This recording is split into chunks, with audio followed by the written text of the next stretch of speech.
नमस्कार, मी भाग्यश्री पाटील। मार्केट आणि मी हा सोप्या मराठीतून शेअर मार्केट समजावून सांगण्याचा माझा एक उपक्रम आहे। मी 13 आणि 14 तारखेला कोर्स ठेवला आहे। हा कोर्स ठाण्याला आहे, स्टेशन जवळ आहे, ऑफलाईन आहे।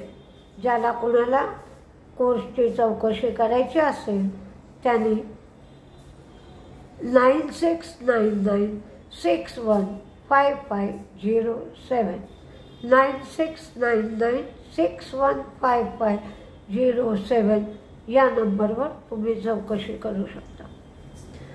आज मार्केट चांगलंच तेजीत होतं। तेजीत राहणार हे लक्षात आलं होतं, पण ती तेजी टिकली हे विशेष। तेजी टिकली सुद्धा आणि तेजी वाढली सुद्धा। नवीन रेकॉर्ड मार्केट नवीन रेकॉर्ड पॉईंटला पोचत आहे। त्यामुळे बाय ऑन डिप्स ही स्ट्रॅटेजी चांगल्या पद्धतीने उपयोगाला येते। चीनमध्ये सोडा ॲशच्या किमती 2.5% वाढल्या।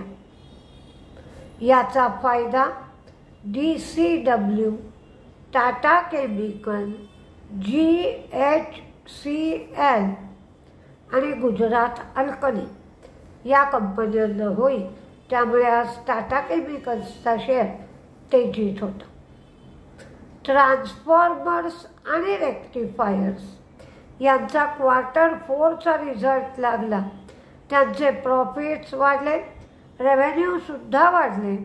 त्यांचे रेव्हेन्यू 438 कोटीवरून 513 कोटी झाले। रामा स्टील ट्यूब यांनी बँकेचं लोन जे होतं ते 73,740 कोटीपर्यंत कमी केलं। आधार हाऊसिंग फायनान्सच्या IPOला परवानगी मिळाली। प्रेस्टीज इस्टेट यांची विक्री 21% वाढून 4,710 कोटी झाली, तर त्यांचं कलेक्शन 26% वाढून 3,480 कोटी झालं। RVNLला सेंट्रल रेल्वेकडून 47 कोटीची ऑर्डर मिळाली। कॅप्री ग्लोबल हे कार लोन डिस्बर्सल त्यांची 10,000 कोटींची झाली। NTPC FY25 मध्ये 5 गिगावॅट क्षमता निर्माण करणार आहे। MG मोटर आणि अडाणी टोटल यांनी ई-मोबिलिटीसाठी करार केला। मुथूट मायक्रो फायनान्स यांचं ॲसेट अंडर मॅनेजमेंट 32% वाढून 12,194 कोटी एवढे झाले।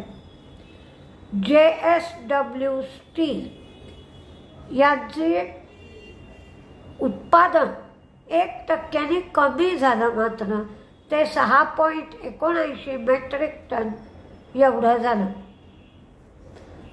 आता व्होडाफोनमध्ये आज मोठा सौदा झाला, 5.27 कोटींचा। अडाणी पोर्टमध्ये सुद्धा 67 लाखांचा सौदा झाला। हुंडाय आणि किया कॉर्पोरेशन यांनी एक्साईड बरोबर EV बॅटरी बनवण्यासाठी करार केला।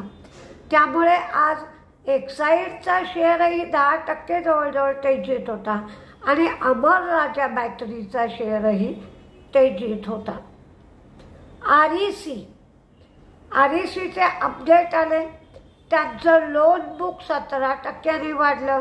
त्यांचे डिस्बर्समेंट 66.72% वाढले, तर त्यांची लोन 36.60% वाढली।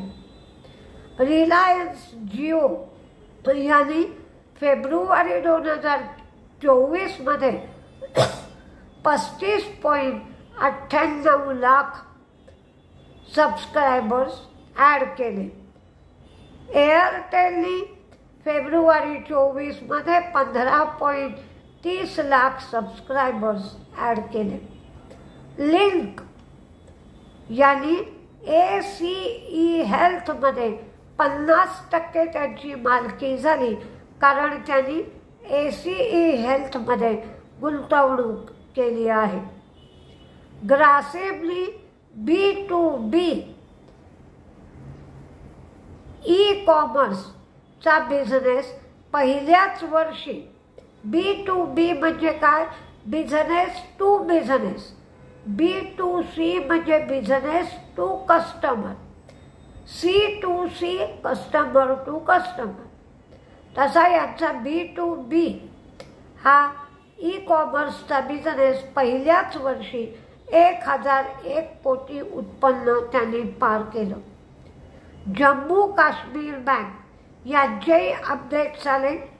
त्यांचे डिपॉझिट्स 10.4% वाढले. त्यांचे ॲडव्हान्सेस 12.7% वाढले. जम्मू काश्मीर बँकेचा कासा रेशो सुद्धा वाढला. 50.59 वरनं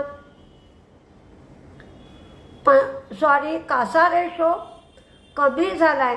50.59 वरनं 50.51 एवढा झालाय. BEMLच्या डायव्हेस्टमेंटला जरा उशीर लागणार आहे, कारण BEMLचे लँड आणि ॲसेट पार्सल वेगळं करण्यासाठी वेळ लागेल. पण IDBI आणि शिपिंग कॉर्पोरेशनच्या डायव्हेस्टमेंट करण्यासाठी ते बीड मागवणार आहेत. LTPCच्या ग्रीन एनर्जीच्या IPOला परवानगी मिळाली आहे.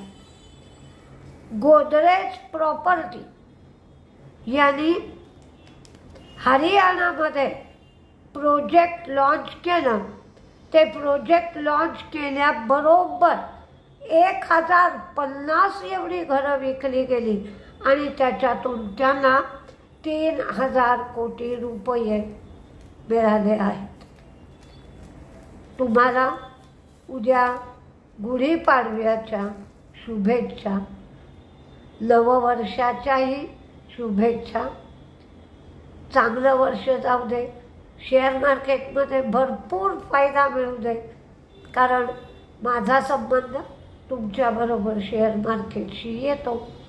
आणि तोटा कमी होऊ दे आणि नुसताच फायदा मिळू दे असं नाही, तर तुम्ही शेअर मार्केटच्या स्टेप बाय स्टेप वरच्या स्तरावर जाल.